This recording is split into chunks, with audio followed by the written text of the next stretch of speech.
करून देतात. सुंदर ते ध्यान उभे विटेवरी कर्कटावरी. आमचा देव कसा आहे? आमचा देव सुंदर आहे. आमचा देव कसा आहे? त्यांनी कासेला पितांबर घातलेला आहे. आमचा देव कसा आहे? आमचा देव विटेवर उभा आहे. आमचा देव आहे कसा? आमच्या देवाने मकर कुंडल कानामध्ये धारण केलेली आहे. आमचा देव आहे कसा? आमच्या देवाने कौस्तुभ म्हणे आपल्या कंठामध्ये हृदयामध्ये धारण केलेला आहे, हृदयावर धारण केलेला आहे. आमचा देव कसा आहे? आमचा देव सर्व चराचरात व्यापलेला आहे. तुकाराम महाराज देवाची ओळख करून देतात. थोडासा 3 पद्धतीने या अभंगाचा विचार करून मग मी सुंदर या शब्दानंतर शेवटी येणार आहे. 3 पद्धतीने तुकाराम महाराज आपल्याला देवाचा परिचय करून देतात. पहिल्या 3 चरणामध्ये तुकाराम महाराज देवाच्या रूपाचा ओळख करून परिचय करून देतात आणि शेवटच्या चरणात तुकाराम महाराज देवाच्या स्वरूपाचा परिचय करून देतात. विठ्ठल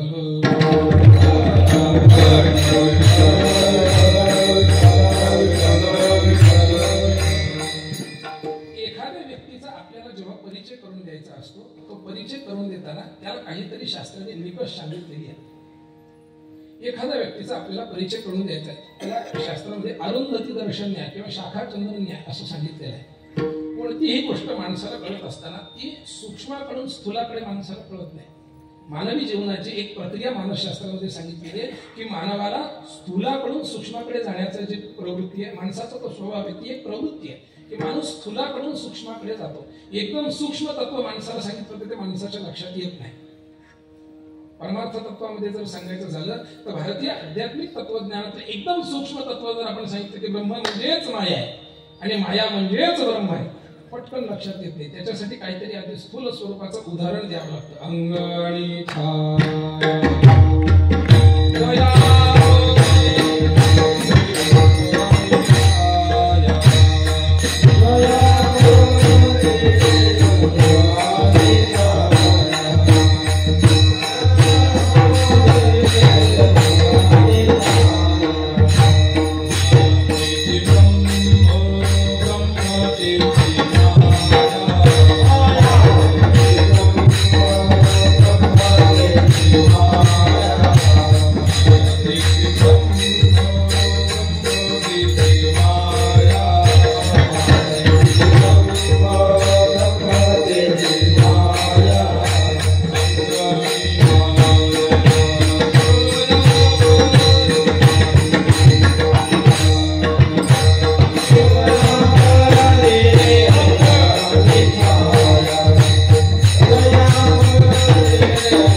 एकदम सूक्ष्म तत्व माणसाला जर सांगितलं तर माणसाला ते कळत नाही. माया त्याची ब्रह्म, ब्रह्म त्याची माया हे जेव्हा कळत नाही तेव्हा तिथं दृष्टांत द्यावा लागतो. अंग आणि छाया जरा परी. बाबा रे, ब्रह्म म्हणजेच माया आहे आणि माया म्हणजेच ब्रह्म आहे असं जेव्हा सांगितलं तेव्हा लक्षात येत नाही. मग सांगितलं जातं गुन्हामध्ये जाताना तू जातो, तुझ्यासोबत काय असते? तुझी छाया असते. छाया वेगळी आणि तू वेगळे का? नाही ना. मग तसंच माया वेगळी आणि ब्रह्म वेगळं असं म्हणता येत नाही. म्हणजे काहीतरी स्थूल आधी सांगून सूक्ष्मत्वाचा परिचय करून द्यावा लागतो. पहिल्या 3 चरणात तुकाराम महाराज परमात्म्याचा स्थूल स्वरूपाचा परिचय करून देतात आणि शेवटच्या चरणात सूक्ष्म स्वरूपाचा परिचय करून देतात. विठ्ठल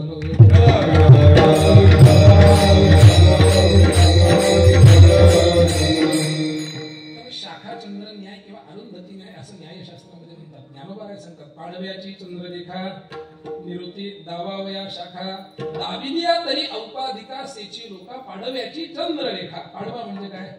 प्रतिपदा. पाडवा कशाला म्हणतात? आपल्या 2च पाडवे माहिती. कोणता? दिवाळी आणि गुढीपाडवा. मुळात पाडवा हा प्रतिपदेला म्हटलं जातं. प्रत्येक 15 दिवसांनी पाडवा आहे, पण तो प्रत्येक 15 दिवसाच्या प्रतिपदेला पाडवा म्हणत नाही. अमावस्येच्या नंतर जी प्रतिपदा येते तिला पाडवा असं म्हणतात. पौर्णिमेच्या नंतर येणारी प्रतिपदा पाडवा म्हणत नाही. 2 पक्ष आहेत, एक शुद्ध पक्ष आहे, एक वद्य पक्ष आहे. एकाला शुक्ल किंवा शुद्ध म्हणतात, एकाला कृष्ण किंवा वद्य म्हणतात. आधी तिथी कळली तर शास्त्र कळेल, शास्त्र कळले तर अभंग कळतील, अभंग कळले तर देव कळेल. म्हणून आधी काय कळली पाहिजे? तिथी, प्रतिपदा. 15 तिथी आहेत. सगळं विस्तृत सांगत नाही. द्वितीया, त्याला काही ठिकाणी बीज असं म्हणतात द्वितीयाला. तृतीयाला तीज म्हणतात काही ठिकाणी. चतुर्थीला चौथ म्हणतात, चौथ ग्रामीण भागामध्ये. पंचमीला काय म्हणतात माहित नाही आपल्याला. षष्टीला षष्टीच म्हणतात. सप्तमीला काही माहित नाही, सप्तमी. अष्टमीला अष्टमी, नवमीला नवमी, दशमीला दशमी किंवा दसमी. एकादशीला आपले परिचित शब्द आहे कोणता? एकादश. आमच्याकडे विचार महाराज एकादश कधीची आहे? पण जो उपवास करत नाही तो सुद्धा कधीतरी जर दर्शनाला का एकादश कधी असे सहज विचार. एकादशी, द्वादशीला द्वादश, त्रयोदशीला काय म्हणतात फारसं माहित नाही, चतुर्दशीला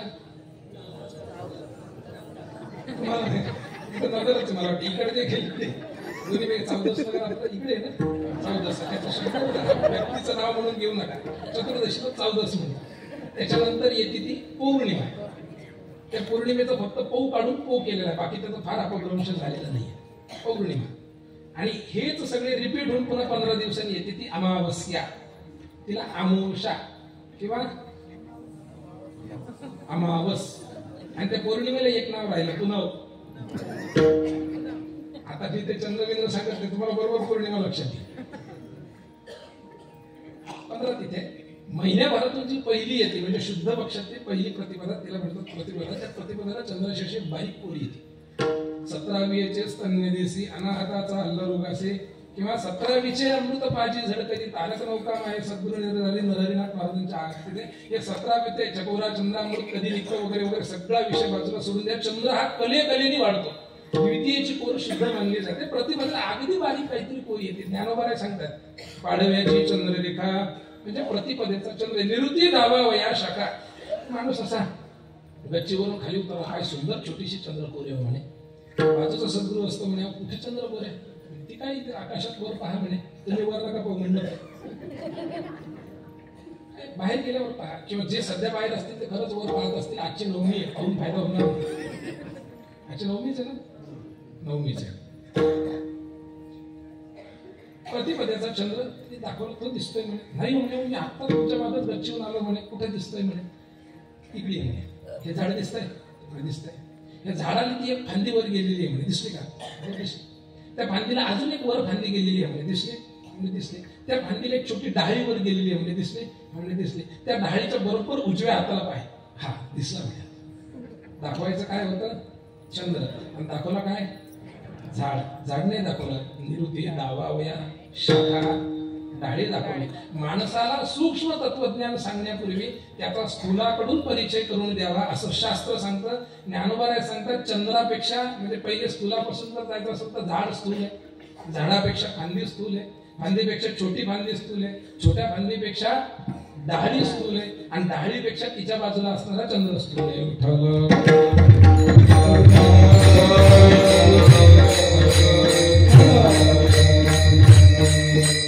अवघडच जात नाही. थोडस अवघड वाटत असेल तर मला तुम्ही सांगा, महाराज सोपं करा, मी करणार नाही. कारण मुळात एक सांगतो तुम्हाला, ऐका. म्हणजे समाज प्रबोधन करणं हा कीर्तनाचा मुख्य उद्देश आहे, बरोबर. पण समाज प्रबोधनच हा कीर्तनाचा उद्देश नाही, हे ध्यानात घेतलं पाहिजे. म्हणजे माणसाचा अभ्यास इतिहासाचा असला पाहिजे, मानसशास्त्राचा असला पाहिजे, न्यायशास्त्राचा असला पाहिजे, तर्कशास्त्राचा असला पाहिजे, ज्योतिषशास्त्राचा असला पाहिजे, षटशास्त्राचा असला पाहिजे. पण कीर्तन हा सामाजिक, आध्यात्मिक आणि सांस्कृतिक या 3 मध्ये जर कशातला भाग येत असेल तर तो आध्यात्मिक क्षेत्रातला भाग येतो. व्याख्यान हा सामाजिक क्षेत्रातला भाग येतो आणि नाटक हा सांस्कृतिक क्षेत्रातला भाग येतो. विठ्ठल या व्यासपीठावर उभं राहून केवळ सामाजिकच गोष्टी सांगितल्या पाहिजे तर त्याला मी पूर्ण सहमत नाही. विनोदी तर सांगूच नाही, म्हणजे तो तर माझ्या चर्चेचाच विषय नाहीये. त्याला म्हणजे तो कॉलमच नाहीये की विनोदी कीर्तन म्हणजे तो विषय याच्यात असावा की नाही. विनोद कसा असावा? अंग आणि छाया जयापरी हे कळण्यासाठी विनोद असावा. मलये विल्ल पुरंदरीचं चंदन तरू काष्टविंदन कृते हे कळण्यासाठी, मलय पर्वत कळण्यासाठी ते उदाहरण असावं. याच्यापेक्षा व्यतिरिक्त त्याचं स्थान कीर्तनात नसावं. म्हणजे एखादं लग्न आहे, तुम्ही साधा विचार करा आणि लग्नात तुम्ही 2 लाख रुपयाची पगडी घातली आणि घरचं टी शर्ट आणि पॅन्ट घालून गेले, चालेल का? स्थान कशाला किती असावं? ह्याला आहे की नाही, पायीची वाहन, पायी गरी वगैरे सगळे प्रमाण येते. पाडव्याची चंद्ररेखा दाखवण्यासाठी स्थूलाकडून सूक्ष्माकडे परिचय करून द्यावा लागतो.